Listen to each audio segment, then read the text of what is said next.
All right, we're doing this. I got a couple of things to set up here real quick, and then we will be digging in. Let me get my Amazon one going here.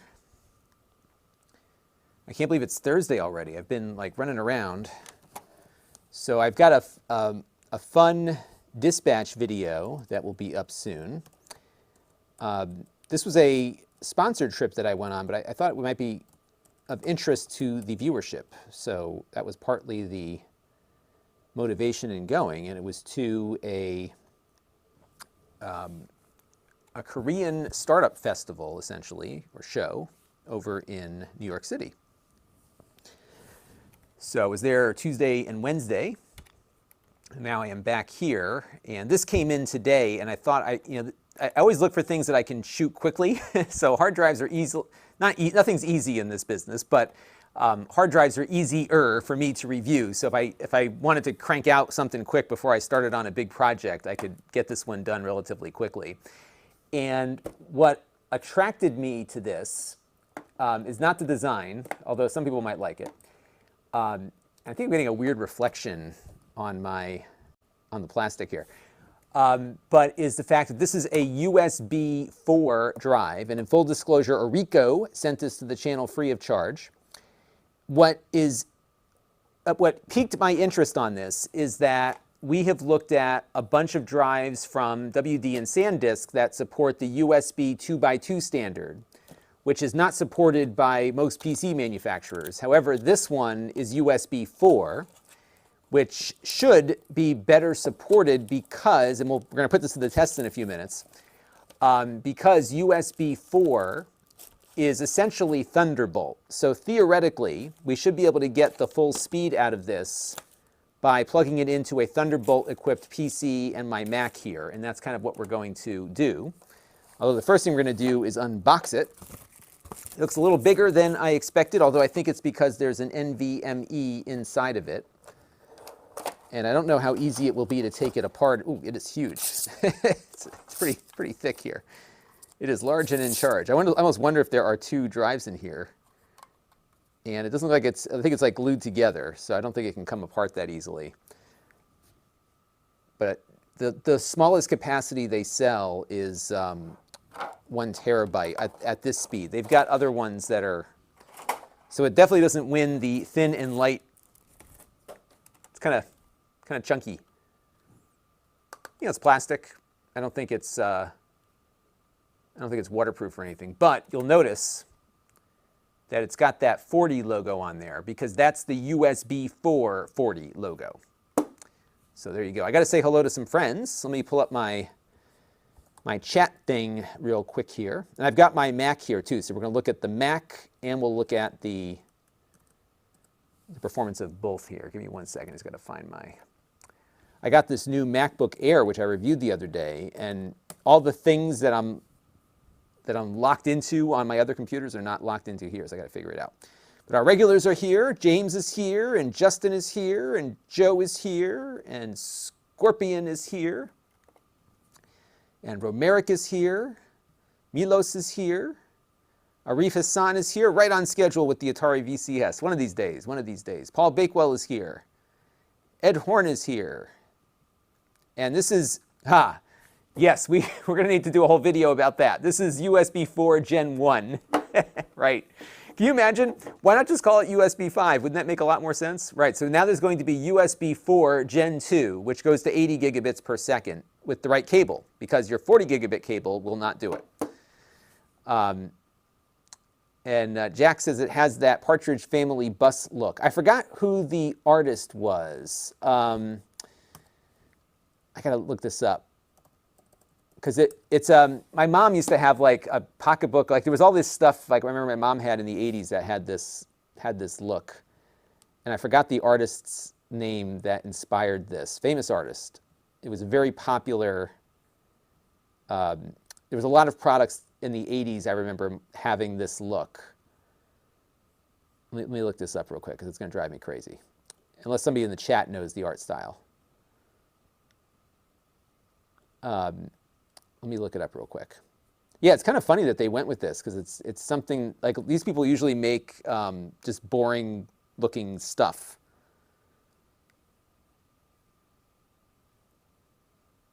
All right, so this is USB 4.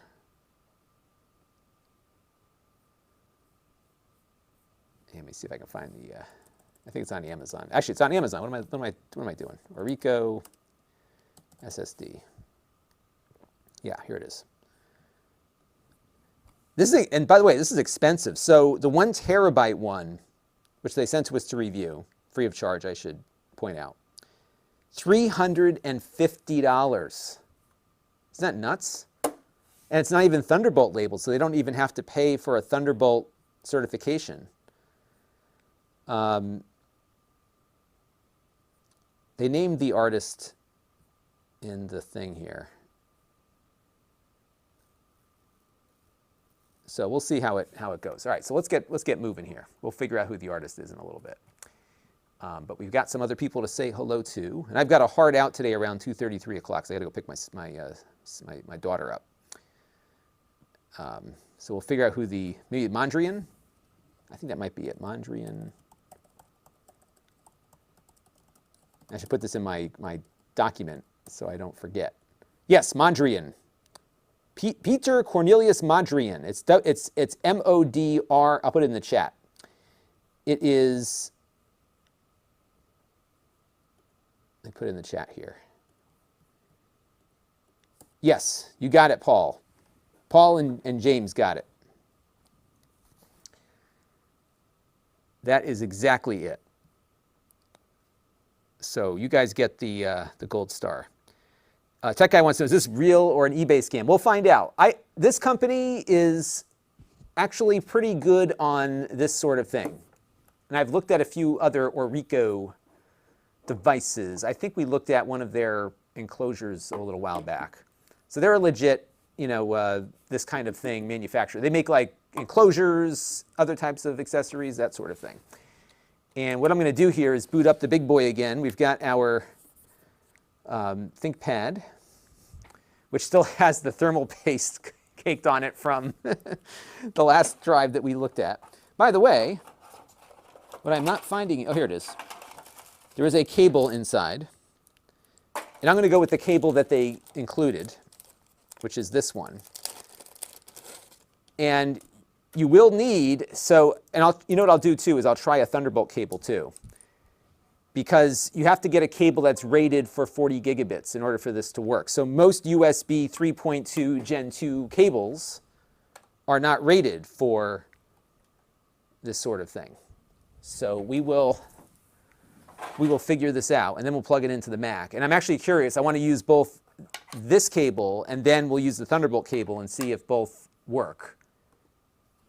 And I think if we were to plug in the regular USB cable, we may only get like 20 gigabits.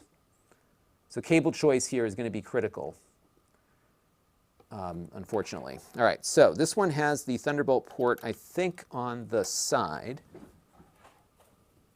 James says his wife recognized it immediately. Yeah, for a while, like I said, my mom had like all this stuff that looked like this hard drive.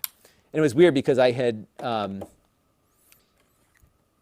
plugging this into the Thunderbolt labeled port here on the back.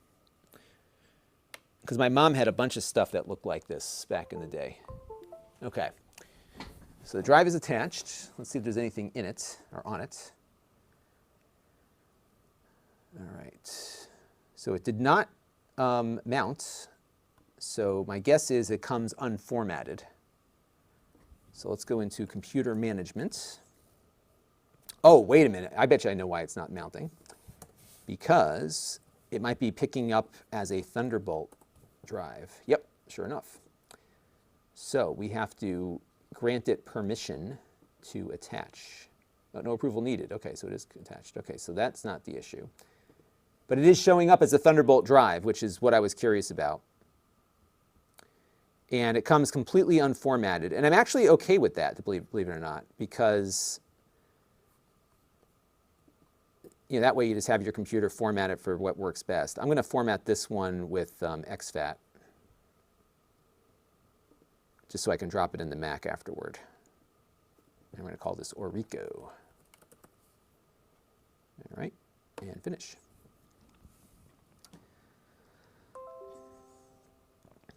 So I need to make this, put this in my notes that we have Peter Cornelius Modrian. And I'm probably going to pronounce his name wrong, and I know I will hear about it in the review. I am not a cultured art fan. So this is Orico USB 4.0, 40 gigabit. All right, and art design. Peter Cornelius Modrian.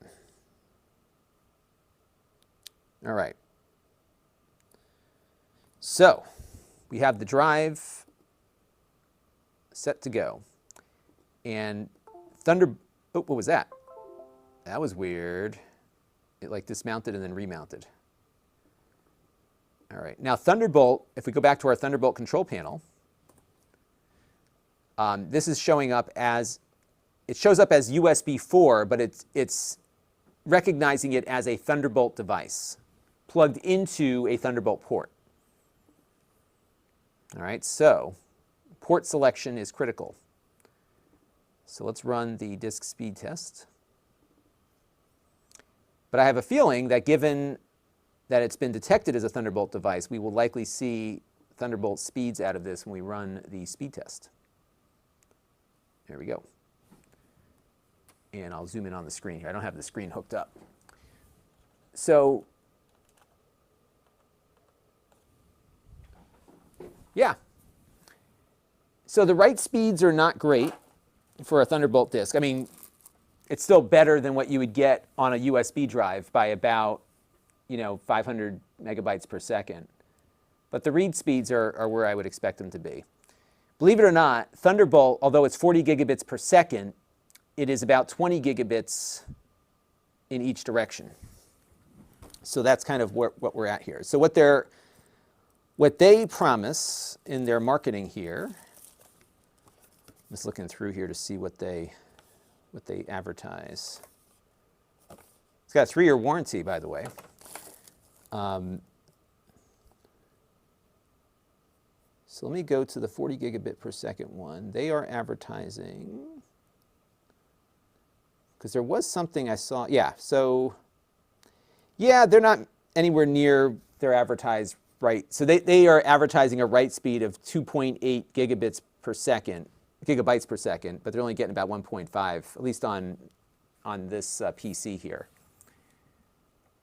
But it's holding steady, so at least from that standpoint, it's performing well, and it's certainly performing better than what you typically see on a USB 3.2 Gen 1 drive, especially on the reads.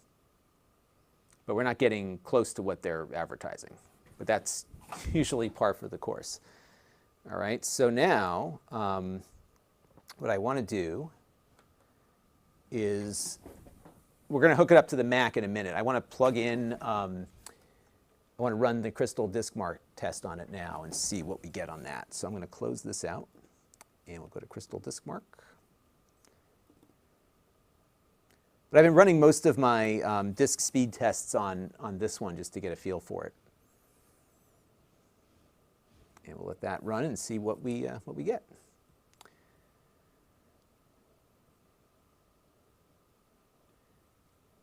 Yes, this is a loaner from Lenovo.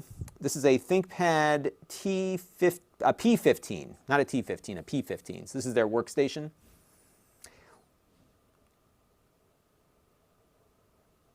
And Anthony Ashmore is here. Hello there. Cosmic Katamari is here. And this test is doing better. It's funny how sometimes like these drives get designed for specific tests, right? To some degree or another. But we're getting better reads on this than we were on the Blackmagic test.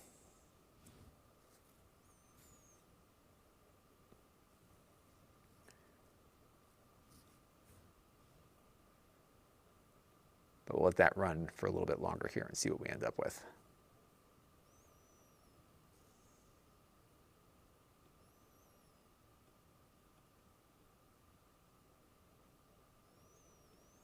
I don't think you'd see a sizable speed difference. I might be wrong, but I'm pretty sure it's usually within, within a margin of error that the speeds are about the same. But it's not doing too bad.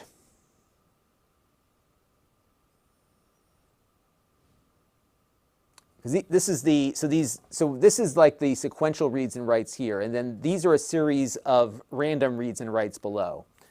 And I'm finding a lot of these SSDs are based on NVMe drives, so the performance is usually pretty good on these.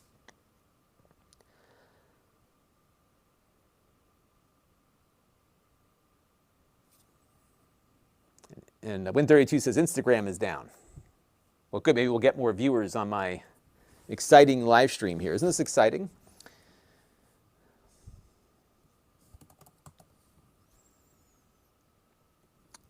Yep, so we're going to let this run here. And what I'll be doing in a minute is once this test concludes, we're going to load up my, so we're getting the same on the writes that we were before.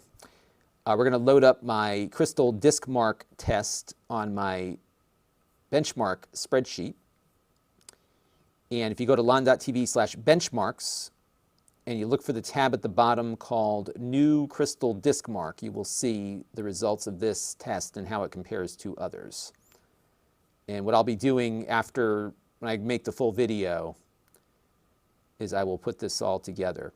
Now, by comparison, I have a Samsung Thunderbolt drive, the X5, and that one, it's funny, the writes are also lower on that one, but the read on the Samsung is 2731, and the writes are 2359. This one is a little faster on the reads, but slower on the writes. So there's greater potential for greater speed on this than what we're getting with it.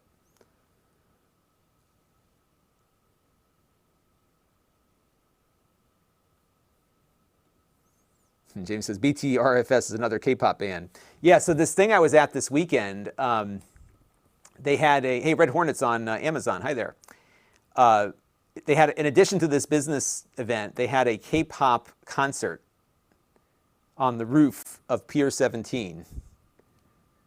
So this was the scene. They had like this big K-pop stage and a bunch of K-pop acts coming on.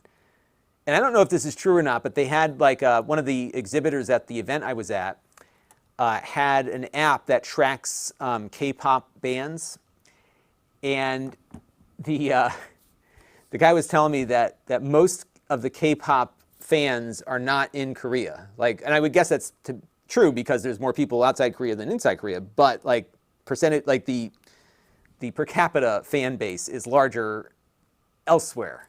That K-pop in Korea is not as big as it is out of Korea, if that makes sense. At least that's what he told me. I don't know if that's the case or not, but that's what the guy that makes this app that tracks K-pop told me that. So I would imagine that's probably got a little more validity.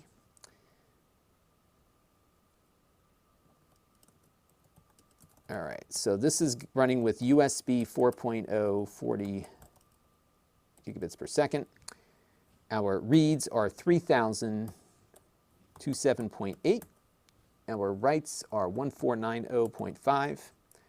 Yeah, so I'm going to stack this one up against the Samsung because that's the closest comparative that I have in my repertoire. And this one on the writes is low on everything. So its read speed is okay. It's not as good, especially on this lower one here. This one is the single-threaded one, which is slower across the board, but this one is slower than most of the other drives out there, especially on the writes. So it looks like all of the writes, the write speed is much lower than what's advertised. And of note is that if we look at something like the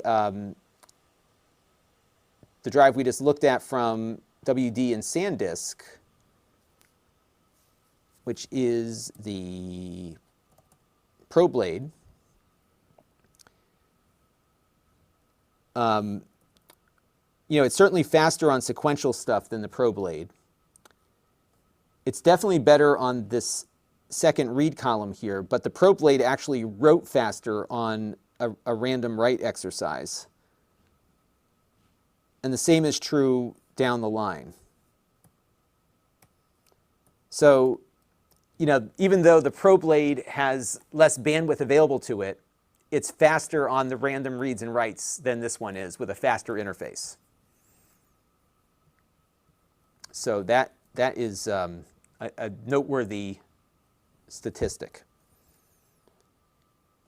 So, you know, it depends on what your use case is. If you're just dumping data, you know, no big deal. But it's not very, it could be writing a lot faster than it is. Let's just put it that way. So I'm just going to make a note of this, get my notes together for my video. So I thought that was interesting. And then, of course, we're going to compare it to, and Lon.TV/benchmarks is where you can find what I'm working on here. And then we're going to take a look at the Samsung X5 500 gigabyte drive.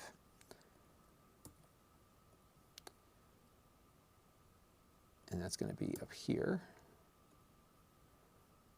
And then we're going to look at, I think I always like to put the Samsung T7 in here because that's kind of a, you know, one that a lot of people tend to look at. Oops.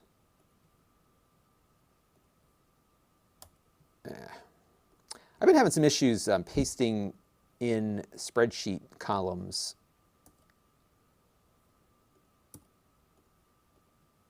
on Google Docs recently. Yeah, so the performance on this is not where I expected it to be. It could be much better, and it's not the USB 4 interface. It's probably something internal to the drive. It is, though, running with an Intel controller.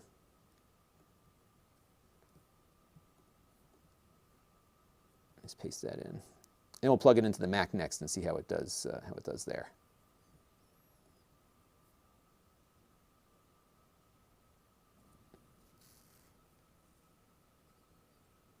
All right, so that's that. I'm going to take a screenshot of this because I always like to throw this into my review.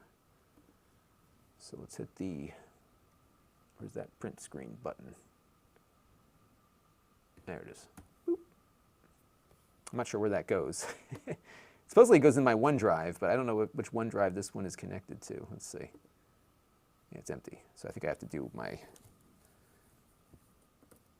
let's do a paste into Paint here and just save it on my NAS drive.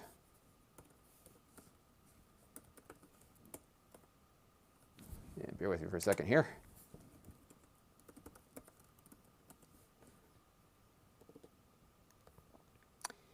And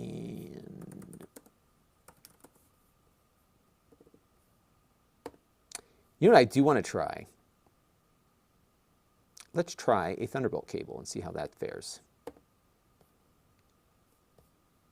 But bear with me for 1 second, and let's just do,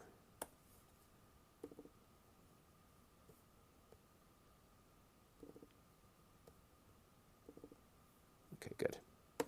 All right, so let's do a Thunderbolt cable and see how that goes.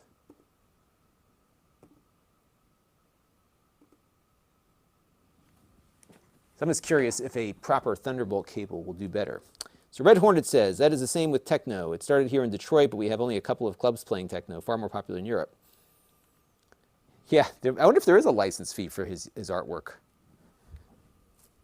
Another thing that Red Hornet was curious about. All right, so we're going to unplug, again, this 40 gigabit per second USB 4 cable. And in its place, we're going to plug in a Thunderbolt cable and see if the Thunderbolt cable does better. I'd be curious to see if that's the case. Okay. So now,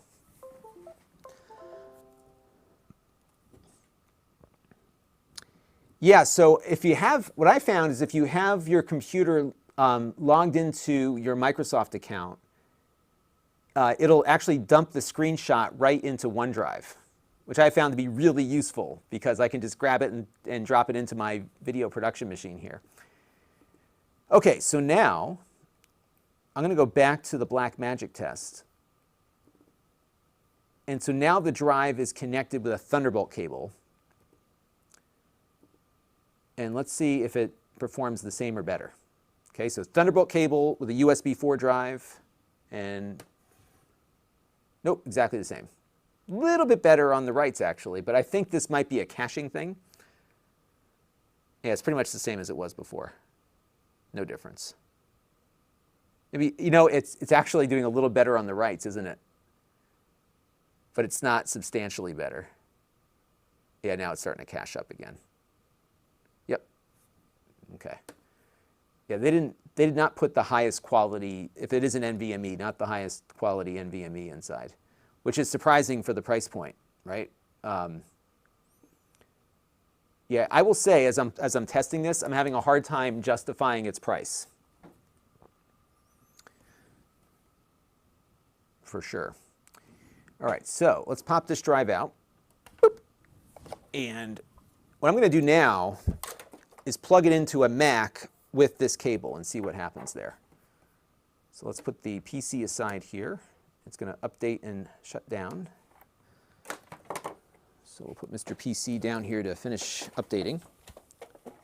And then we'll wheel in the MacBook Air. A little smaller.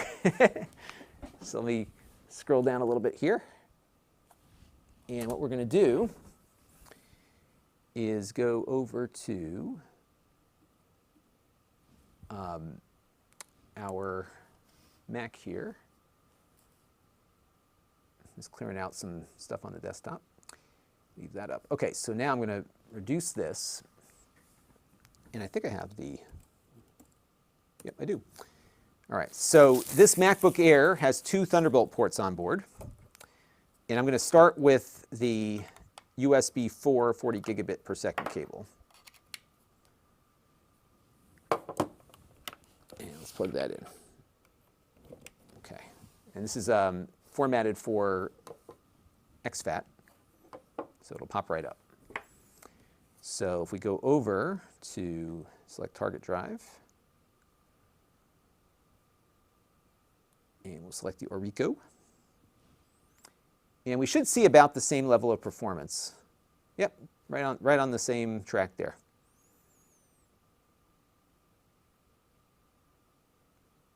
Maybe a little quicker, but on the reads, but generally performing about the same. And that's with the USB 4 40 gigabit per second cable. Now remember, I think the Mac has I think they rate this at USB 4. I'm curious what the, so if we go to About This Mac and System Report, let's take a look at what it identifies itself as. So yeah, they're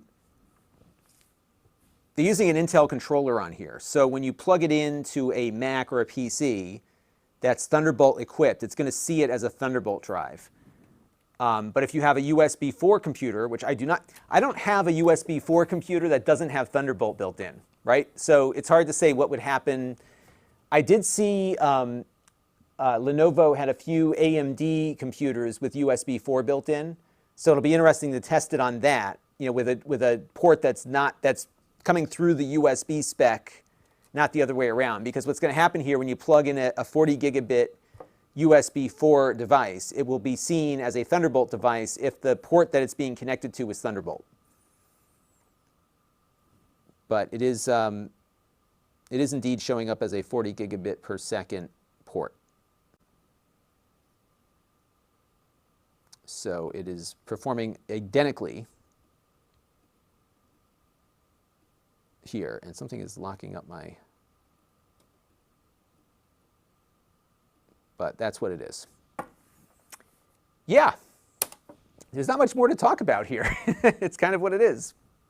So it performs better on, yeah, that's going to be kind of the story of this one. And I'll do a little bit more with it, but I don't think there's much more to say on it. write performance is good for just dumping large volumes of data. As we saw on the crystal disk mark test, not so good on the random writes. And the random reads will be very close to what you get out of a USB 10 gigabit device for a lower price, especially for what they're selling this thing for, $350. So yeah, it's at a pro price, and I don't know if it justifies the cost. If it was, you know, $200, probably a little better at that price point. But yeah, that is what that is. Let me take a few chats here. Oops. Yep, I think STI, you have perfectly encapsulated my opinion of this drive. It is not great, is what it is. Not bad, but not great. Exactly. I think that's a very good way to look at it. Yeah, I may actually shoot this video pretty quickly here.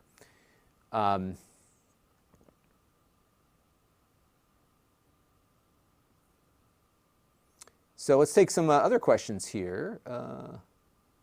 Oh, do I have a software tool that could identify what NVMe drive is in that device? I do not know if I have a. Let me know if there is one that can identify it. This did not show up. Actually, let me plug it in again. Sometimes I can get, if I look on the other thing, let me plug it back in here and see what we end up with. So I'm going to plug it back into the Mac. And this is the M2 MacBook Air that it's connected to right now. And I'll go back into the system report and see if it tells us what it is.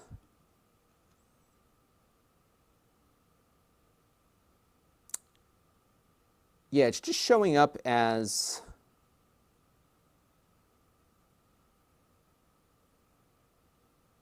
it's a YC, okay, here it is, a YC300, a YC3000 SSD. So let me look and see if I can find anything on that. So Rough User says, what speed should we expect? So generally, you know, a good comparative here is what I got on the SanDisk X5. And granted, this thing throttled down after a while, but it still was up there. So what I'll do here is just kind of show you my chart. So what you should see out of a good one is more parity between the reads and the writes. So in a perfect world, you would see the writes coming in around the speed of the reads, which is around 2.8 to 3 gigabytes per second.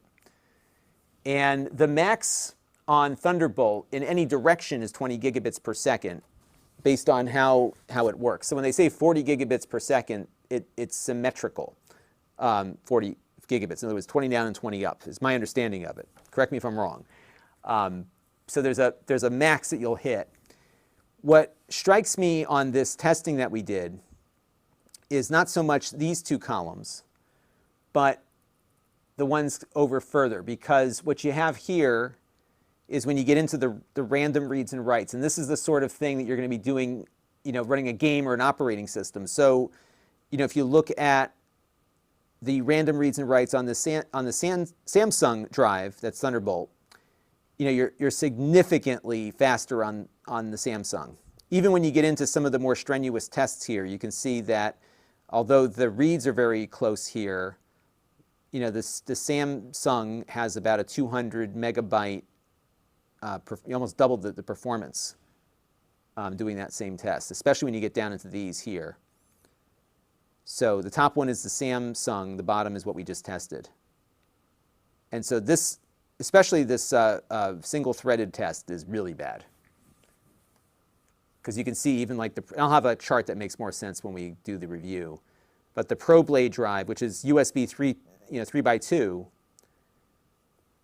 you know, just did much better, even though it's on a slower interface. So the interface is not the whole story, in other words. Like, you know, great that this is supporting 40 gigabits per second, but if the hardware isn't optimized to run that well, that's the problem. So that's kind of what I see here. Yeah, I'll do a little bit more with it before I pass final judgment. Yeah, the weather's not too good here. What's been happening today is that it's nice out for a few minutes, and then it just downpours, and then it gets nice again, and then it downpours again. But we've been we've been missing so much rain that it's kind of good to see what we're doing here. I just want to look up this YC3000 and see what the heck that is. This must be some like generic Chinese drive. Oh, it looks like it's their own thing. So if I look at this Mighty Gadget, so the Mighty Gadget reviewed this thing. He's getting exactly what I'm getting. So, and it's not the fastest external drive you can buy. The Samsung is.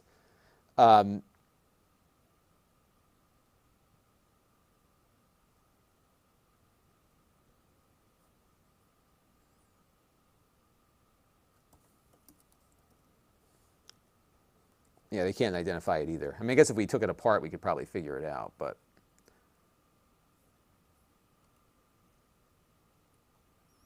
Some of these reviews are just awful because they're not accurate. It's not the fastest you can buy. There are much faster ones. You could build a faster one. Get a Thunderbolt enclosure and you're good. Matt says, I need to check the PCI Express bus width of the device. So let's look at that. So let's go back to our specs here. And if we go to the Thunderbolt section,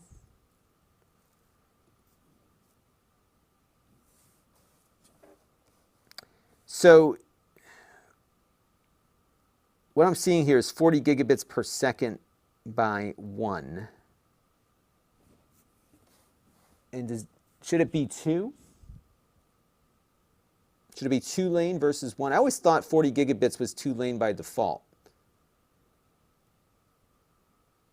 But that could explain why the writes are a little slower.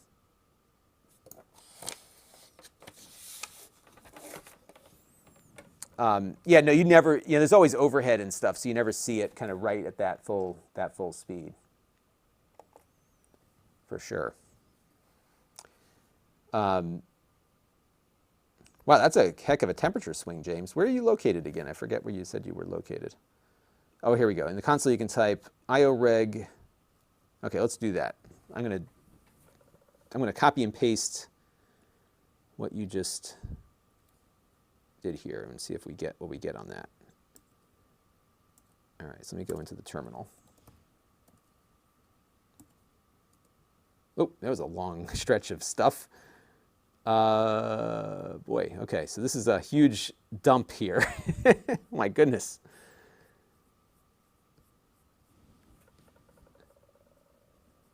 How do I narrow it down?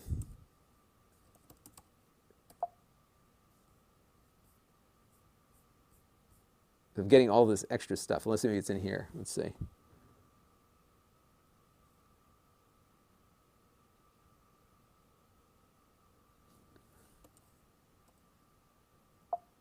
I'm even getting the SSD type in here.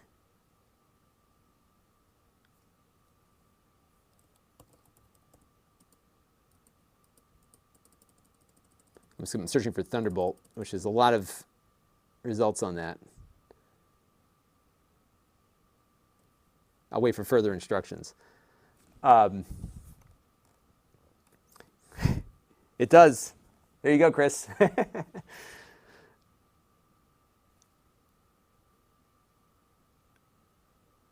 So, yeah, I don't know if it's the best one, but I have some other ones here. So Blake has an Apple IIc in the blue bag. Wow. But no monitor. Yeah, most of those Apple IIc monitors are long gone. Let me see if I can find I have it over on the other. So the enclosure that I have, and I got to run in a minute.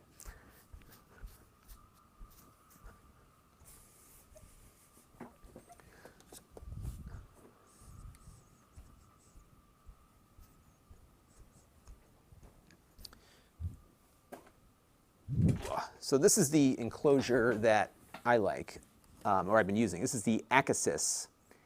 And what was nice about this one, I don't think they make it anymore.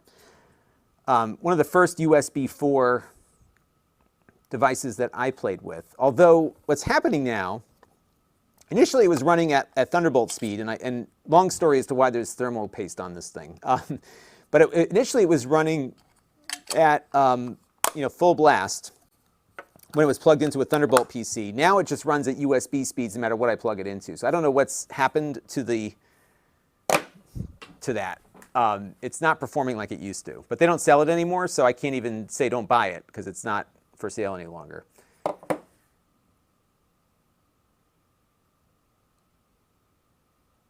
But yeah, I'll take a look and see if I can find how many lanes it has on it. It's just, it's fine. It's just, I don't think it's worth the price. But you could find, if you look for a USB 4 enclosure, let me see if what's available these days. Yeah, Orico actually makes one.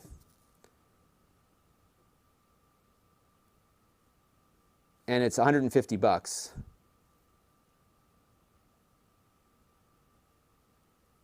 And they have other, I should get one of these in and do an update. But they've got a bunch of them. So I would imagine, my guess here is the bottleneck is probably the drive and not the interface.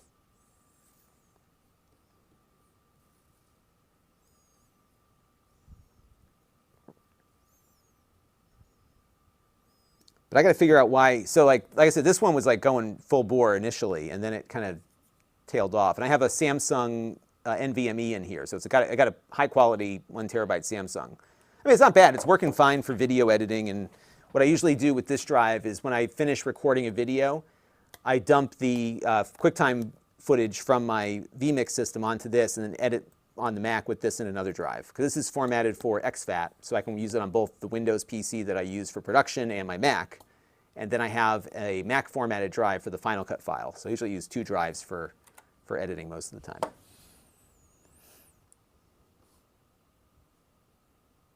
So I think the one that Amazon has is probably similar. Yeah. Yeah, no, we were getting about anywhere, I was seeing about 2,700 megabytes or 2.7 gigabytes average read. But I had a chart somewhere, if I can find it here real quick, that I think was pretty useful in, yeah, Thunderbolt explained here. So Lon.TV /Thunderbolt explained, and I should probably hook this up to the display so you can see it. But it gives you, here, let me hook this up to the display, because I think this will be useful in illustrating this. Let me get my Thunderbolt cable back. Where did I put it? Speaking of Thunderbolt, we're going to plug into a Thunderbolt dock right now to output my video.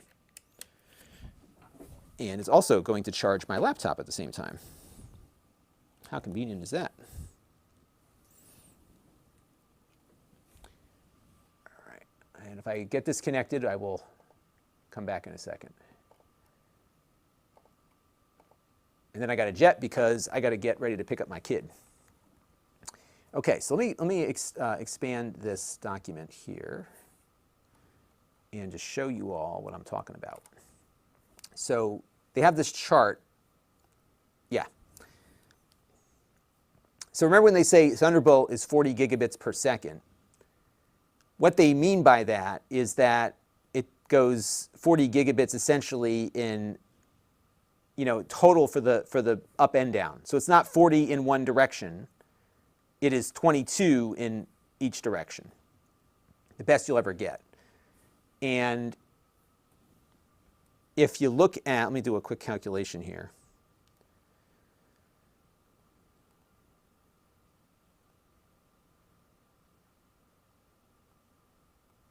Give me 1 second to calculate this here.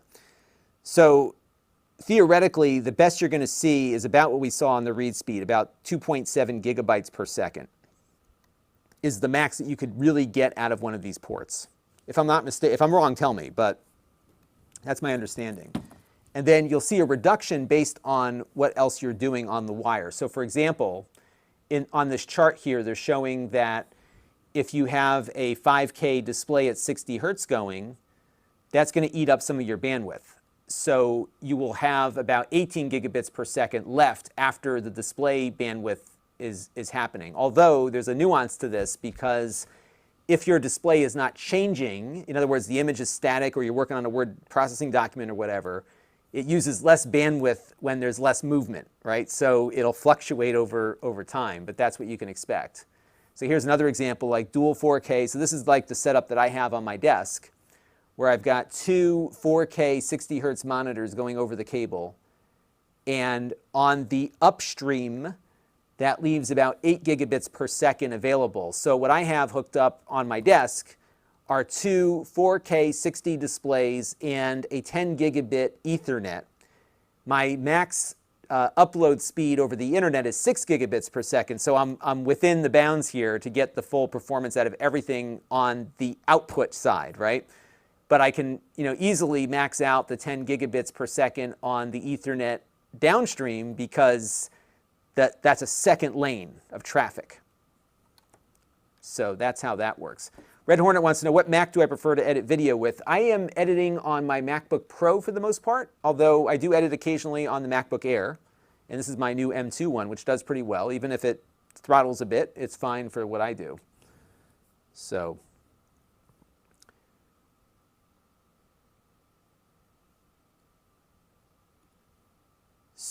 yeah, so if your motherboard doesn't have USB 4 on board, you would need an expansion card. And you know what's funny? I haven't seen a lot of Thunderbolt expansion boards.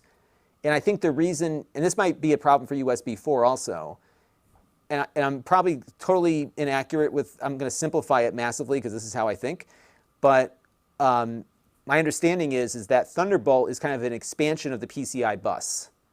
So it's trickier to create a Thunderbolt expansion card because it sits on the bus and it's hard to expand the bus sitting on it, I guess, is what my understanding of it is.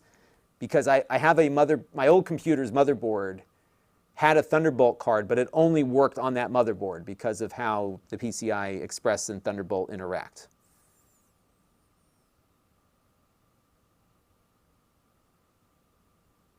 So I should probably do something on this.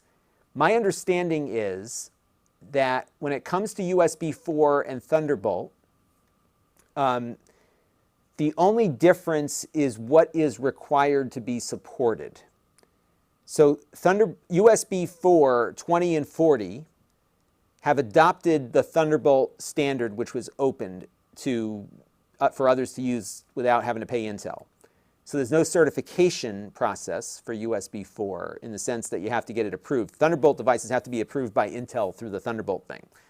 So there's an added cost to it, and there's a license fee to use the Thunderbolt technology.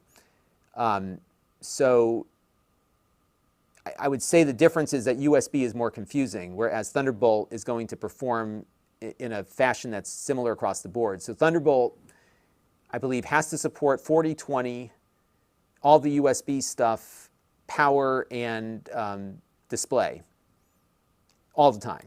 Like there's no option to choose. USB 4, the 20 gigabit is required, but the 40 is not. And then all the other USB standard stuff is also kind of in the mix. I should probably do something about it.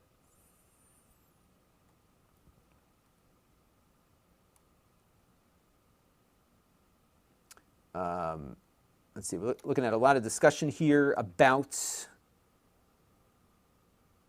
Linux distributions. By the way, this weekend, maybe probably tomorrow, I'm thinking Friday does never do well for me, so I'll probably upload on Saturday. I have a video about Parallels running on the M2 Mac here, which I just finished up. And they have a bunch of Linux distributions that you can install with a single click. I just wanted to tune it up a little bit. Michael Kidd missed the notification. Yeah, those notifications are always difficult to come out, unfortunately. But yeah, you know what I'll do before we close out? I will run the speed test one more time because I see a bunch of new people have popped into the Amazon stream. So let me just do this. I got to jet in a minute, but I may actually be able to shoot this video today too before I got to pick up my kids. So I might do that. Let me go pull up our speed test application here.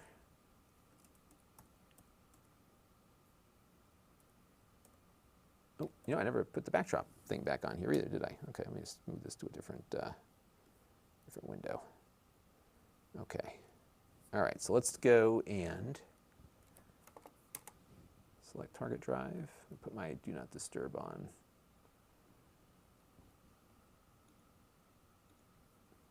And we'll select the Orico. Oh, wait a minute. That wasn't happening before. Why does that? Huh. Can somebody tell me what's happening?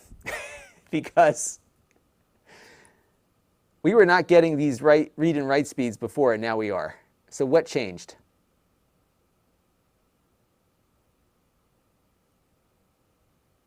I think we got to pull the PC out again and see what happened.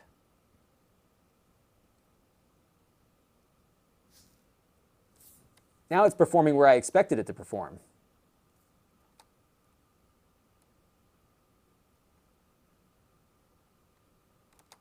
Let me make sure I'm on this drive. I'm not on. Yeah, we're on the Orico. For a minute there, like maybe I selected the. Huh. Well, that's more like it. So I have a theory. My theory is that perhaps the drive was doing some kind of behind-the-scenes shuffling of its flash cells, which might have impacted its write performance. Maybe these controllers do some maintenance on the NVMe over time. So now we got to pull the PC out again and run those speed tests again, because it looks like whatever it was doing before is different now. I'm plugged in the same port. Nothing has changed.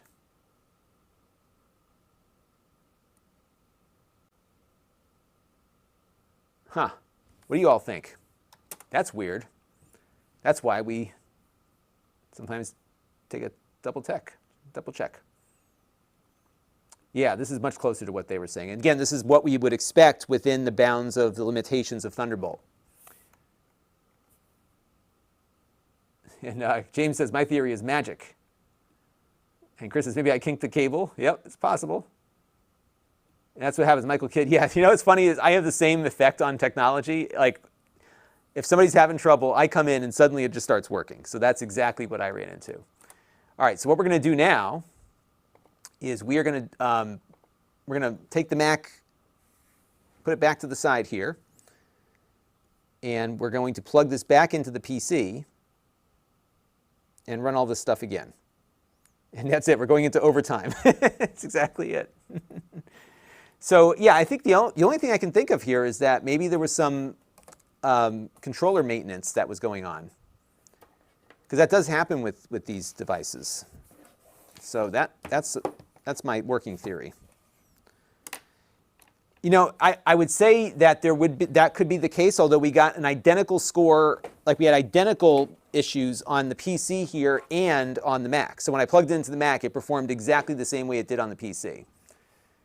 So I think there could have been some controller issues going on. So we'll try this again. And your neighborhood says maybe the DMA kicked in. That's true. That's two. Yep. Yeah, so we're gonna go run back through this again, and I'm gonna double and triple check. I don't think I'm gonna shoot this today now that we've seen this happen. So, because I've seen weirdness on some of this USB stuff before, where it doesn't always maintain a consistent level of performance. So we're gonna do a little more on this and see where we end up. And we'll pop into the PC now. And let's go back to the, we'll start with the disk speed test. And let me check our Thunderbolt control panel here. You know what I'll do too is I'll give you the video of this PC too, so you can get a feel for what's happening. So let me plug that in real quick. And I'll add that back in.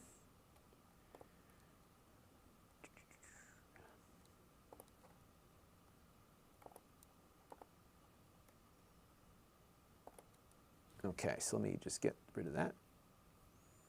And just to show you what the PC experience is like, this is running with an Intel controller. And oddly, like they opened the standard up, but everybody, I think, who's using USB 4 devices like this is using some kind of Intel controller. So it's showing up here on port 2 as a Thunderbolt device. Okay, so let's go back to the disk speed test. We'll start with the, this one, and then we'll go to do the other one. So again, same test, different platform. And we're back to where we were before. So I think what I'm going to try, it's exactly where, this is what we had at the beginning on both the Mac and the PC. Now what changed on the PC, on the Mac, I think we let it rest for a minute before we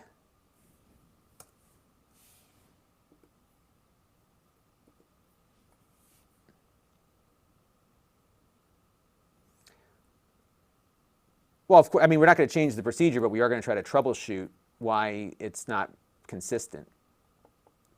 That's what we're going to look at here. So I think what I'm going to do is try a different port on this PC, because the port didn't change on the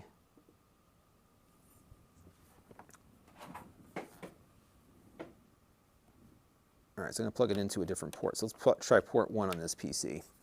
And sometimes your Thunderbolt port is sharing bandwidth on a PC with another port. So let's see if this has any bearing on that. But it's just weird that we got the same result on both Mac and PC, right? Yeah, it's still about the same here. So the next thing to try would be to find another Thunderbolt PC.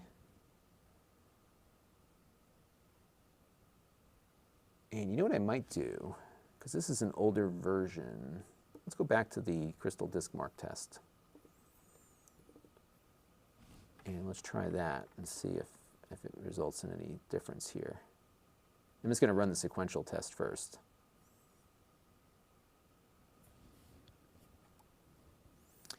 Yeah, it is consistently inconsistent. I'll give it that. So yeah, I got to get to the bottom of this. I think what I'll probably do is, oh, here you go. That's the read. We saw that before. We saw that before on this test, that speed. So the writes are where we saw the biggest issue.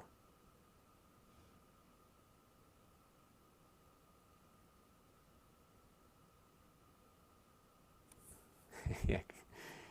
Chris said I probably got the good times virus. Yeah, it was probably using up that boot sector. And actually, it's funny, when the Mac was plugged in on the other Thunderbolt display, that was when it got faster. But as you can see here, we're getting exactly what we were getting before. So this could be a PC issue. So maybe I'll go get another PC and see if we see any changes. So these drives are not officially certified. So that's the difference between USB 4 and Thunderbolt. So Thunderbolt devices have to get certified, if I'm not mistaken, to have the badge. But USB 4 just has to, it's a more of an honor system where you claim to meet the standard. And I think the speed of the Thunderbolt interfaces depends on how they configure the computer. So not all are created the same.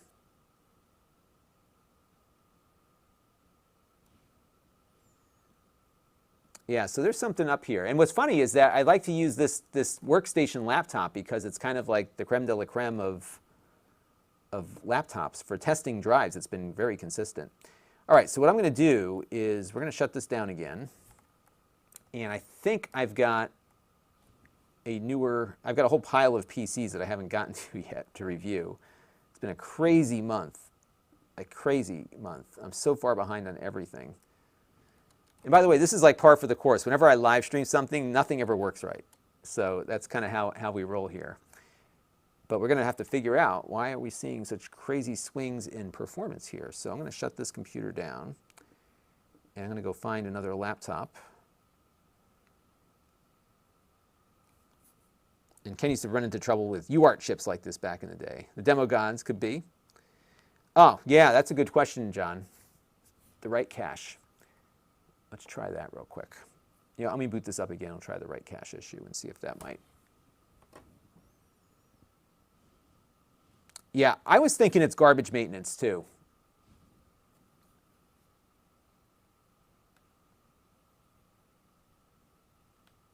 Oops, let me power this back on. Let's try the write caching and see if that's an issue.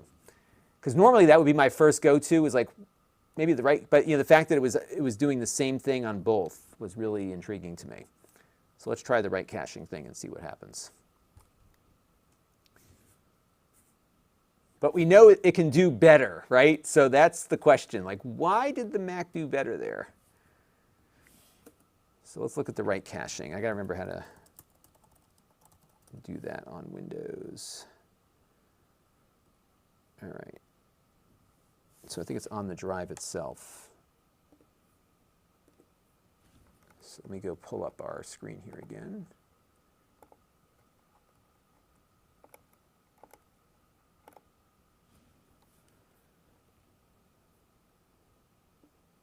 But this could very well be a write caching solution. Could be the solution to all of this. Yeah, let me just get this. Now it's funny, when I rebooted, it didn't recognize the drive. There it goes. All right, so now let's go in. I'll pull this up here real quick and show you what I'm doing. So we'll go back over here, go to Properties. And I think we need to go to, I'm trying to remember where you set that.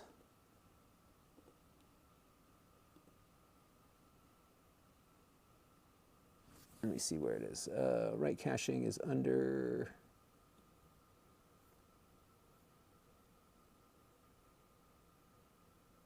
So I got to go to Device Manager, expand disk drive. I got to do it in the. Okay, so let's do that real quick. So let's go over to Device Manager, and we'll expand disk drives. Because this was something I think I had to do with the Samsung, if I'm not mistaken. All right, so let's key it up for better performance. Enable write caching on the device. And I think, yeah, you don't do the second one.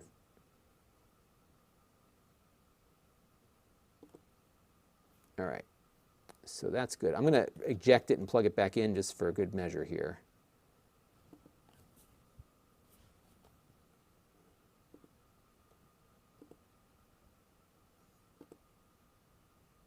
Okay, so let's plug it back in. I wonder if this is an issue on Windows 11, if they've improved this at all. All right, so now write caching is set. So let's go back to here. And again, it's still odd that the Mac, which doesn't require these settings, was doing the same thing, but we'll jump off that bridge when we come to it. All right, so now write caching enabled. That's better. So that was it. It was the write caching. So we're going to rerun the Crystal Disk Mark test now, because that definitely fixed it. So we're going to have to make note. You want performance, do the write caching. Now, the question is, do they tell you in the instructions, which I did not read, to do the write caching? Well, let's have a look.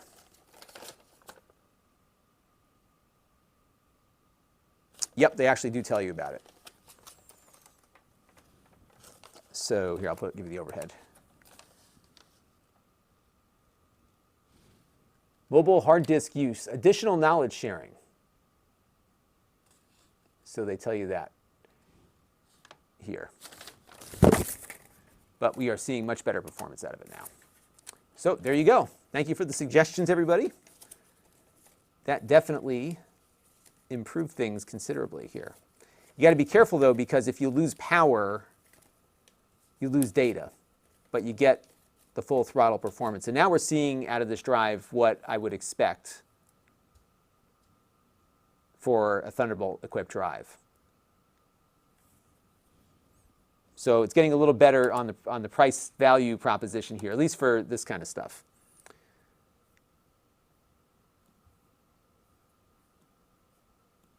Yeah, don't tell my wife that. And that's usually the case.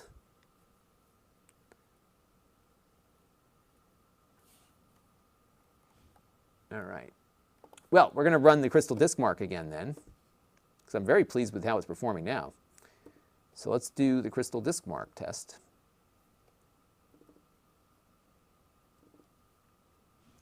And I think we're going to see better results here. So let's close some windows out and let it rip again. And let's see how we do. I was surprised. Yeah, a lot of folks are like, oh, I probably wouldn't be in there.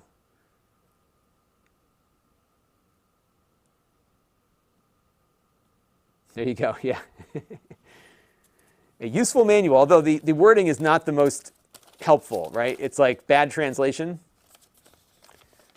So, here, I'll pull it back up so you can see what it says here. Mobile hard disk additional knowledge sharing. If you want higher performance, you can set the drive policy to better performance and turn on write caching. However, you need to manually eject the drive before unplugging the removable drive, but it may affect the life of the drive. I don't know what the heck they're talking about. This is what I'm reading you exactly what it says. Let me read it from the beginning. If you want higher performance, you can set the drive policy to better performance and turn on write caching. However, you need to manually eject the drive before unplugging the removable drive, but it may affect the life of the drive, so please choose to use it carefully. So I have no idea what they're warning you about. I mean, the warning about not pulling it out before manually ejecting is good practice anyhow. So we'll see where that goes.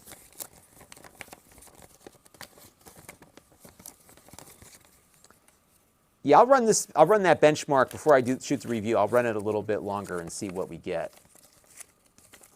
And I'm actually eager to see the differences here on the sequential read, random reads and writes, because I think we're going to see about the same read speed. So now I'm curious to see how the randoms end up doing here.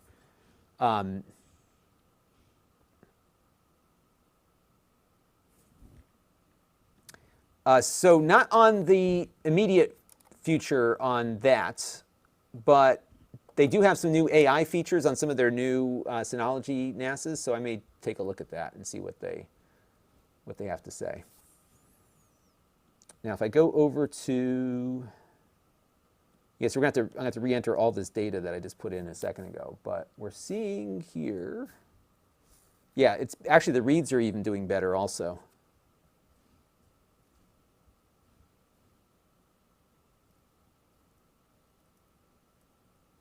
Yeah, this is doing much, much better across the board. So we will update this in a second. And now you can see that write speed is where it should be.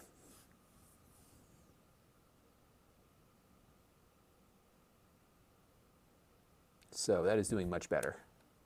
Yeah, so write cache is really important. I'm guessing it's going to be important across most Thunderbolt drives, at least on Windows. I don't know if any of you watching have Windows 11. I have it upstairs. I guess I could try it on that. But I'm just curious if Windows 11 does something differently.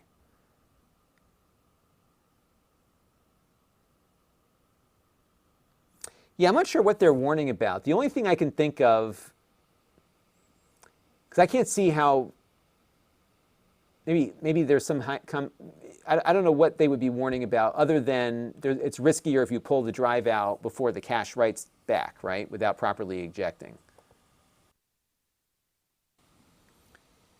But I think we're seeing a much better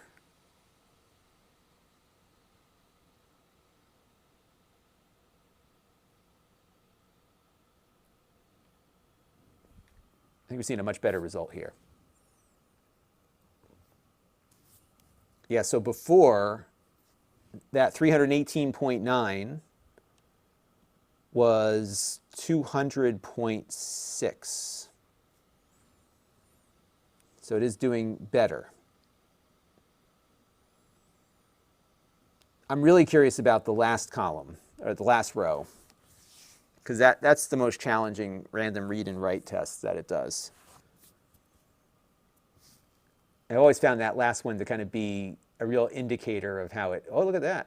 Yeah, So before we were getting 11.85 or 3.64 with write caching disabled. So you're really selling yourself short on this $350 drive if you don't enable write caching. That's the moral of this story.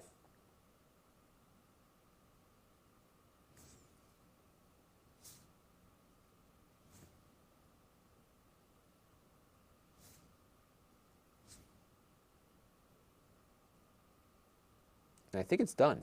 So not bad. So that is much, much better. So I'm going to update my chart to properly reflect what we just saw here.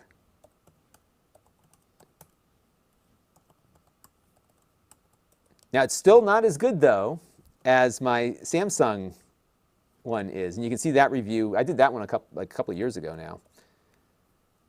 now. But it is much, much better than it was before. In fact, that last write test is among the best I've, not quite, but it's close to where. So for example, like an internal WD Black NVMe is like 128.7. So it's right up there with a lot of the, the internal NVMEs that I've looked at. So it's performs quite well. And it's actually now it's pretty much right in line with the Samsung drive. So I guess the next thing to try out before we close out is just let it rip on those writes for a little bit and see if it loses any performance when it gets hot. So let's do that. I think there's a new version of this test that might do greater. No, it doesn't look like it. I thought they had changed this test to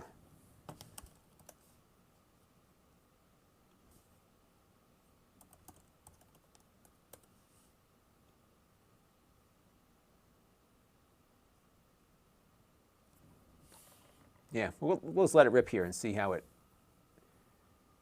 So 2.4 gigabytes per second. And we'll let this test run for like 5 minutes and see if we see any reduction. So if it goes below 2.4, we'll have a good idea that there's going to be some throttling with heat. Because that was definitely something we saw on the Samsung drive. But so far, it's handling it well. The Samsung would throttle down pretty quickly.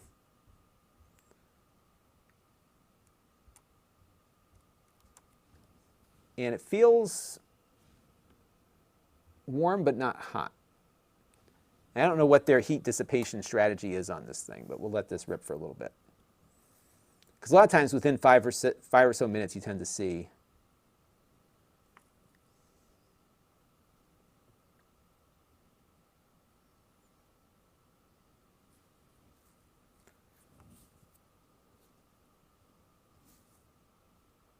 but it's still hanging on there.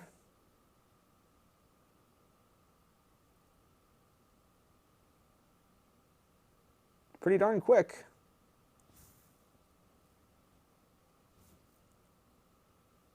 Yeah, that's a good point from Crab Donkey, because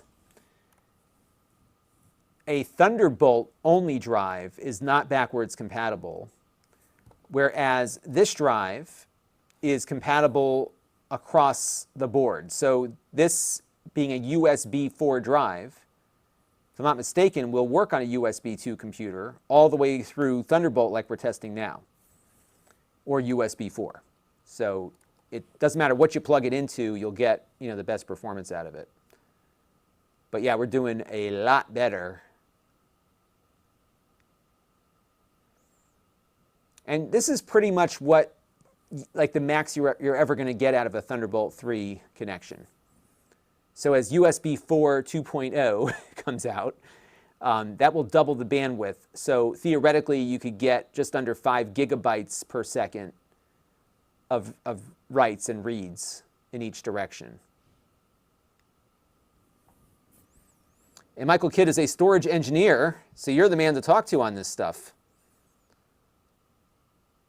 And you make a good point here that when you turn it off, it can cause data inconsistency issues if the disk is removed before the write cache is flushed. Yes, that's why it's really critical that you hit that eject. And my Mac shames me every time I pull a drive out before it's been ejected. So, but yeah, power outages, that sort of thing are going to create issues for sure. Now, Space Bag Face, I just bought a Fire CUDA 530 PCI 4. That's going to be super quick.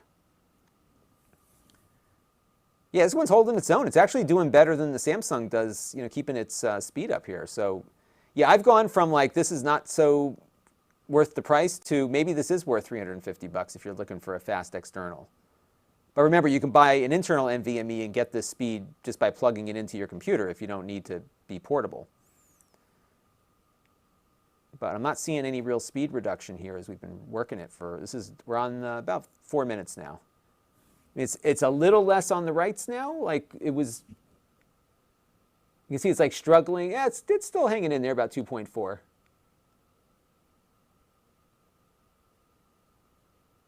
But yeah, it's remaining pretty consistent here.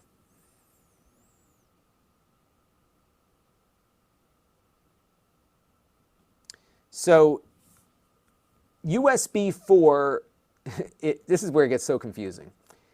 USB 4 is essentially Thunderbolt when you've got a USB 4 20 or 40 connection. So if the laptop has a USB 4 controller, that controller will essentially is essentially a Thunderbolt connection, is my understanding. And because this computer is a Thunderbolt 3 computer, and because this follows the Thunderbolt standard, even though it's called USB 4, the computer sees it as Thunderbolt. So it doesn't know the difference. Like a USB 4 device plugged into a Thunderbolt computer will always appear as a Thunderbolt device, is my understanding of it. Now, Crab Donkey used to test 19mm tape cartridges. I think that counts. I used to have a tape backup at my old job. And every month, I had to close the month for the accounting system. And it was always a mission critical kind of, or a very dangerous activity, because if the software crashed, and the software, mind you, was written in Visual Fox Pro, if the software crashed, the only solution was to restore from backup, because you had all these transactions that were midstream and you never knew where it crashed. So one night, it crashed, and I had to go to the tape backup. The tape was corrupted. And I had to run the tape like 15 times until it restored the data. I was actually able to get the data out, just running the tape over and over again. But that was not a fun night, let me tell you. Hey, Mark Dell is here. You did catch one. I'm actually wrapping up soon because I got to go pick my kids up. Or pick one of my kids up and drop them off someplace else. We have 2 children with eye appointments. One is going to take longer than the other, and one has a swim lesson that starts before the other one does. But yeah, I think the write caching is going to be the instructive thing here, because you do not get the performance that you would expect out of this device until you do that. But I have to say, it's hanging on really good here. I think it's working well now. So yeah, that's the Orico. It's just weird that the Mac, there's no setting for the Mac. Frank Cromer says, I have a use case with the kids for, yeah, I would love to do that. Although the way my robot car drives, I don't think I want to put my children in it yet. But yes, I'm doing very well. I've been doing a lot of traveling, and I'm waiting to see what NASA's decision is for this. I have my ticket booked for the next Artemis launch, and I just want to see the darn thing at this point, because I've put so much time and effort and money into it. I'm like, I just need to I have to see it launch. So that would be a really good idea. I think we should market that, Chris Allegretta. Yeah, I got to figure out a way to do a long duration write test. I found that this Blackmagic thing really does kind of show the weaknesses after a while, because it doesn't let the drive rest. You know, it's constantly working it. But I think I'm pretty satisfied with how that's running there. So But now at least we know how to unlock the performance on it. Yeah, I always get a little nervous about it because about these kind of drives, because it has a 3-year warranty. Orico's been around for a while, so I think they would honor it. But they're located overseas, so if my business depended on it, I would be, and it does. I use Samsung and WD almost exclusively for my external drives, just because, you know what I mean? I don't know what's inside of this, but the performance here is great. So if you need, what I would just make sure is that you've got a good backup. Like whenever you put something on it, back it up.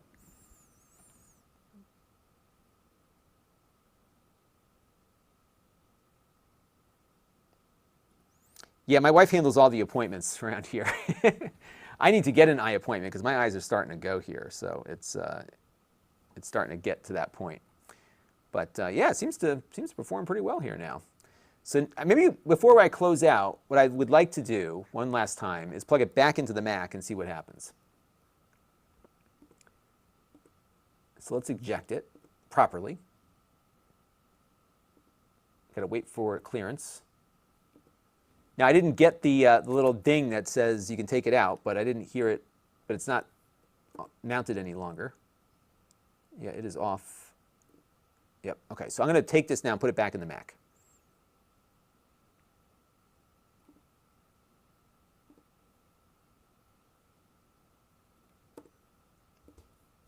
All right, so let's disconnect it.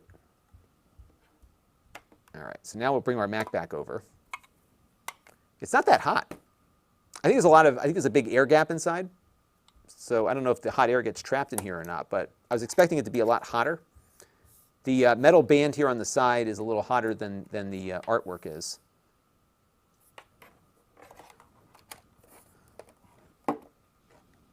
Oops, I got something HDMI attached here. Okay, let's unplug that. And let's put this back over here.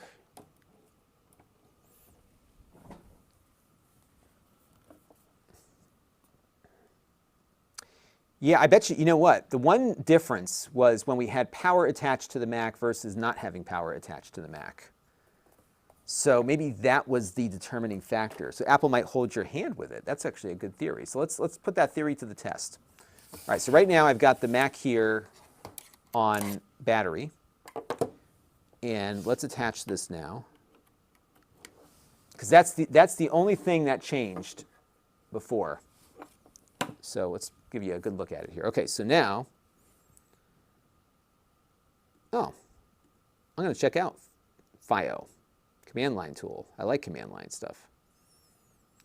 All right, so let's go and minimize this real quick, and let's pull that speed test back up. And what I'm going to do here is select the target drive. All right, so we'll plug in power in a second. You can't see it, but let me scroll the camera up here a bit, and that will give us a better look at it. All right, so now we got the MacBook Air out again. By the way, I love this computer. I can't tell you how much I love this computer. It's a little thinner. It's actually thinner than the old one. Performs better. The battery, I cannot kill this. I had this thing, I had my first travel experience with it. Couldn't be happier. This is I am so happy with what Apple, this is kind of like, you always say like the ultimate whatever, but they really did put together, I think, the perfect laptop here if you're a Mac person. And it runs Windows better. It runs Windows, as you'll see in the Parallels thing. Here's the real interesting component. Remember that ThinkPad X13S we looked at? It's like $2,500. This runs Windows just as good, ARM Windows, for half the price. So that's that. Frank Cromer says they have indicated their desire to launch on the 27th, but they haven't yet committed to doing it.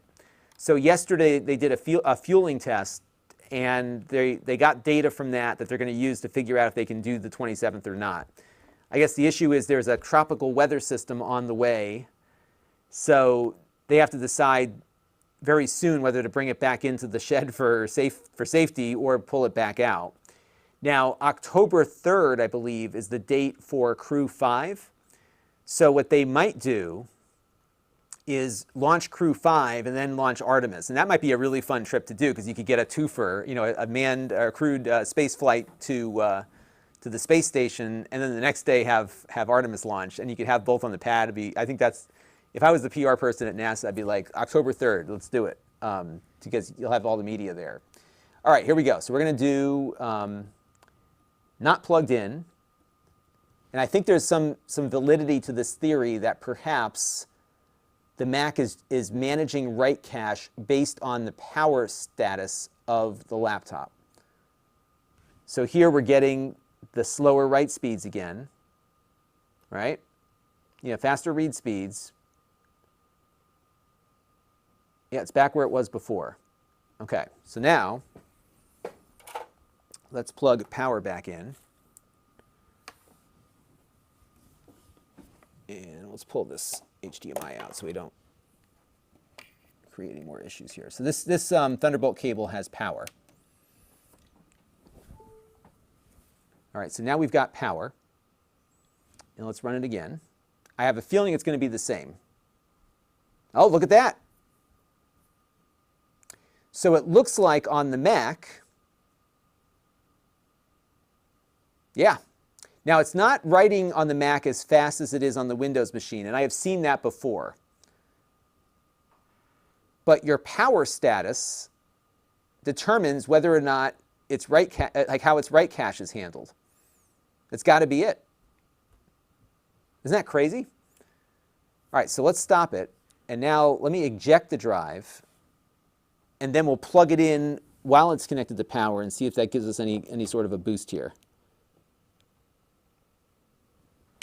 Okay, so now we're plugging in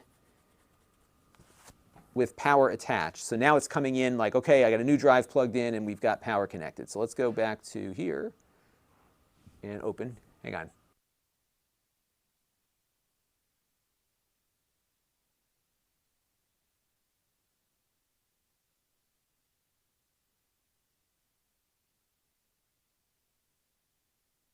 That's okay. All right. So now we're going to go back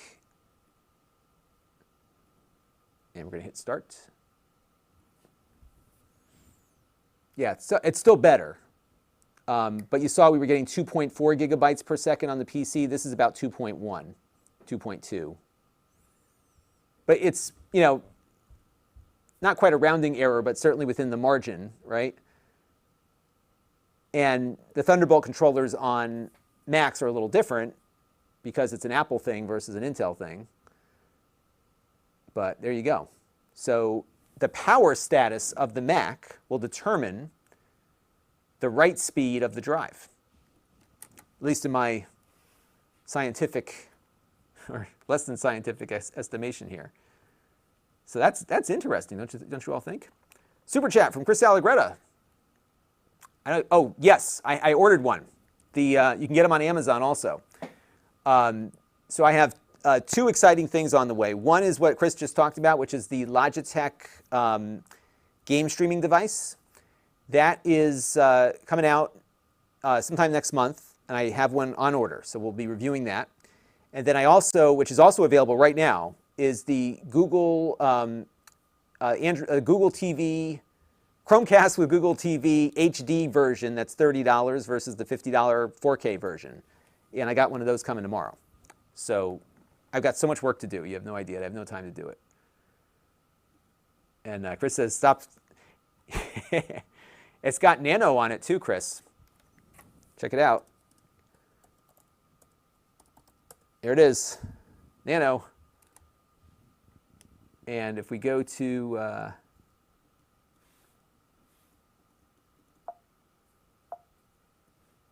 let's see.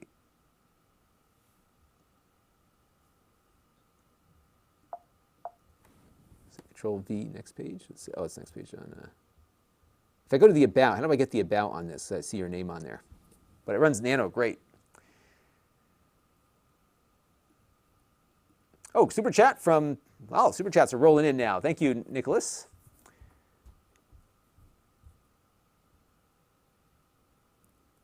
And Nicholas says I should use HFS Plus on the Mac, so we should try that too on the battery side. Yeah, you know what I found with the Mac is that it gives you the full blast performance on it, even when you're on battery. So Crab Donkey says, put up Amazon links. I will put Amazon links. I'll add it to the chat here. So let me put this up so you can find it. So if you click on, and you got to give me a second here. So I'm not supposed to put things in that I don't have yet, but this just came out. Chromecast for Google TV. You know what I'll do? I'll put links in the, yeah, let me put it in the regular chat. And I'll give you links for everything. But yeah, the Logitech device is available. And I know you've been off the maintenance, but your name is still on there somewhere. And I think they said very nice things about you there too. So let me go look this up real quick. So the Chromecast with, and I got to get out of here because I got to pick the kids up. Chromecast with Google TV HD version. Hey, look at that. I'm on the related videos here. That's cool. I haven't seen that in a while. See that? There I am. I wonder why that gets a lot of views. I just pre-ordered it today, and I don't see it now. Where did it go? Let's go HD. I wonder if they sold out on Amazon already. Because I just ordered it. Let me go to my, oh, there it is. There it is. Hang on.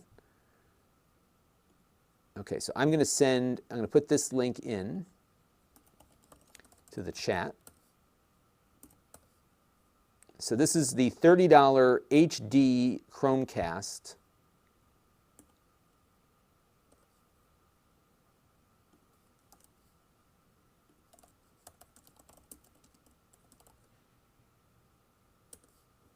And then Amazon also has, what do they call that thing? I just searched for Logitech gaming device. I think I have it in my, hang on, let me find it here. If I go back to my history here, browsing history, let me see here. I look at a lot of stuff on Amazon, let me tell you. Oh my goodness.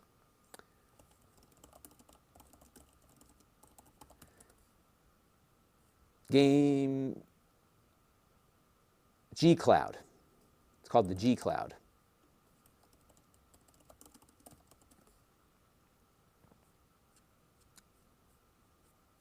And they had them on Amazon. They must have sold out of these too. Here it is. Okay. Limited time deal, $2.99. Yes, it goes up by $50 when the so let me put this in the chat.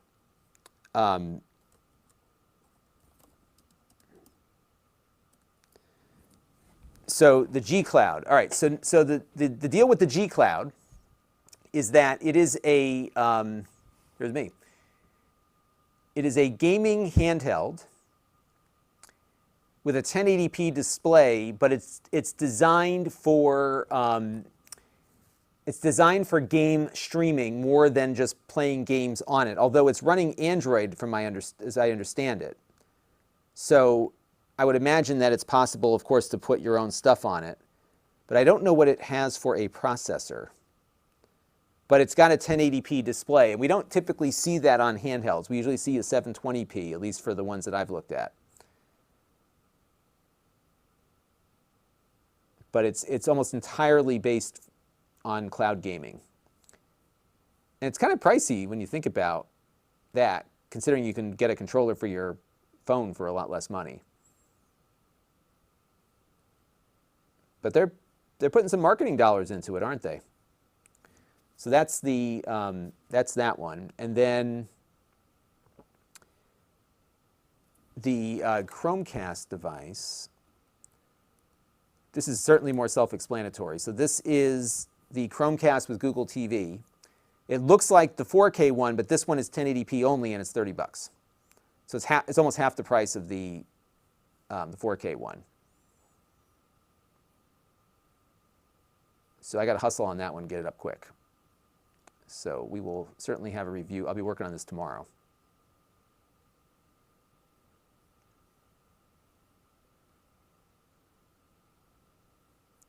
So yeah. So it's going to do everything the other one does. It'll be fun actually to revisit this because I think they've made some improvements to the Google thing. Spacebag says there's something missing from the, yeah, right, I know. They did add the notch to it, right, but no dynamic island. I will say this much about the iPhone. When you have your dynamic island activated, you lose how your connection is. So like I'm a connectivity nerd. I like to know like what phone cellular network I'm on. And when the dynamic island is activated, it covers up the ultra wideband things. I don't know what I'm actually connected to. So that's one thing that I dislike about it. So there you go. All right. So I have to jet because I've got to pick up kids and do all this stuff. But this was very instructive, I think, for figuring out what to talk about on this device, because had it not been for all of you, I would have not been accurate in my review because I neglected to turn on. Oh, thank you, Travis Rhodes, for the super chat. I want to make sure I get all the super chats acknowledged here. Let's make sure I didn't miss anything. Had we not turned on the write caching, which I should have known better on because I've advised people to do that in the past with these faster drives, we would have had a very different experience than what we ended up with here. So that was that. And then, Travis wants to know the upcoming NVIDIA GPUs. Yeah, I'm excited about them. And the reason why you should be excited about these is that you're going to get some great deals on the 30 series ones because there is a glut of inventory, which is why EVGA, somebody asked about EVGA earlier. I would suspect that that glut of inventory and probably NVIDIA holding manufacturers to their original orders is probably why they're leaving the market. And all that supply is starting to catch up. And so no one's buying the 30 series because they want the 40 series. But you know, if you do your research and decide that the 40 series is enough, I mean, honestly, for like a lot of video production work, you know, a 1080 for me was working for over a year, 3 years. I have a 2080 Ti in this one now for the 4K, but you know, so there's probably a good reason to do that. And thank you, Chris Allegretta. Don't like me going away. Yeah, so initially, for about a year and a half, they didn't have the Chromecast on Amazon. And then it started, they added it not too long ago, the 4K one. And now it's, now it is there, and it's been there for a while, and now they've got this one up right away. So I think they improved their relationship there. And James Randolph says, it sounds like Macs are waiting for, yeah, I think it has like a low, similar to the phones, it's got like a low power mode that it goes into. So I think that might be the case. But I rarely see a power differential. One thing on the MacBook Air, which is important to point out, is, and I covered this in my review, when you put it under load for about 5 minutes, and that's like hitting the GPU and, you know, just really blasting it with a game or whatever, you will see about a 30% performance reduction when it throttles down. So you get about 5 minutes of full performance, and after that it's a 30% reduction. But I think you're still benefiting if you go with the 10-core version with having 2 more cores than the 8-core version. So that, that certainly is a consideration. Yeah, I think for a lot of people now, like I think you can always, you know, upgrade if you have to, but if it's working for you at your display resolution, you know, I think that the hardware is kind of running ahead of the other stuff. By the way, Windows on here, which we're going to cover in an upcoming video, but I have Parallels on it now. And they have these one-click installs. So what's cool is if you wanted to install Windows, you just click Windows and it downloads it. It doesn't activate it. You have to activate separately. But it grabs it from Microsoft, gets you going, legit copy. You can do it manually. And now they've got one-click installs for a bunch of you know, open source operating systems. So in the video I did Ubuntu, but you have Fedora, Debian, Kali. And you can even run another instance of Mac OS now on it too. And you can see here I've got Ubuntu and Windows. Watch how fast Windows loads up on this thing. I have a little network adapter issue. Let me get through that here real quick. I mean, look at that. I mean, it just comes right up. It's crazy how fast it comes up. Isn't that wild? And I found, you'll see it in the video, that you know, even like an older, so this is like QuickBooks 2018. And I'm running a sample company in here just for the heck of it, but it's not any slower than my Surface Laptop Go, and here it's emulating, you know, a 32-bit Intel app. And like I said, this is running this better or equal to an ARM-based Windows machine that costs twice as much.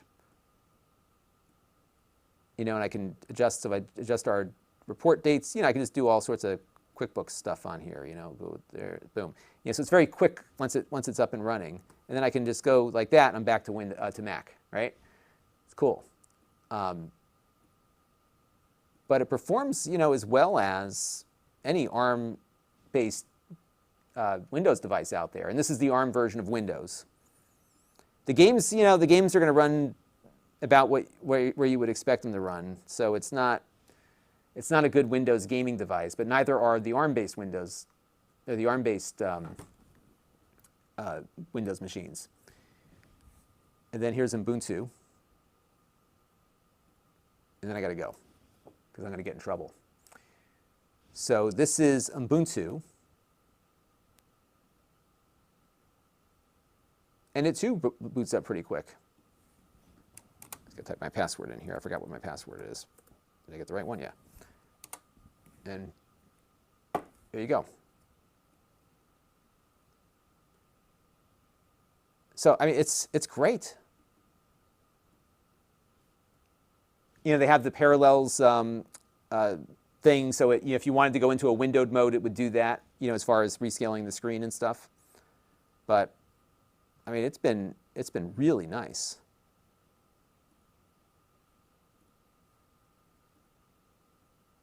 So that, you know, the argument here is that you probably should get as much RAM as you can afford if you want to do this kind of stuff, especially if you're running 2 operating systems in tandem there. But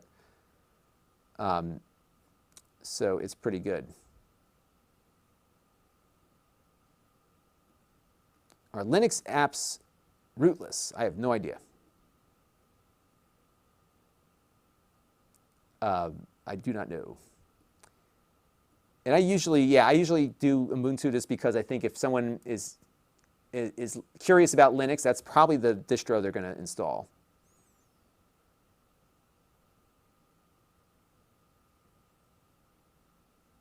Yeah, the only issue, and I agree with you on this, Tan Man, is that they do, for the professional version, they do lock. You have to subscribe for an annual subscription, like $115 a year. The standard edition is $99, which I do not believe has that. So,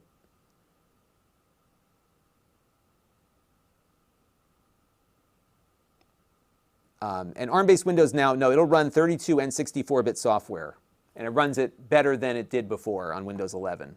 Windows 11 was a nice big boost for that. So yeah, it is. I got to go. I got a few minutes yet. I got to pick up the kid at. I got to take the dog out. There's a whole stretch of things that have to happen before I pick the child up. So, and I have watched Andor. I liked it. I like anything Star Wars. I don't even care if it's bad Star Wars. I like it because it's Star Wars. So, but I enjoyed it. So.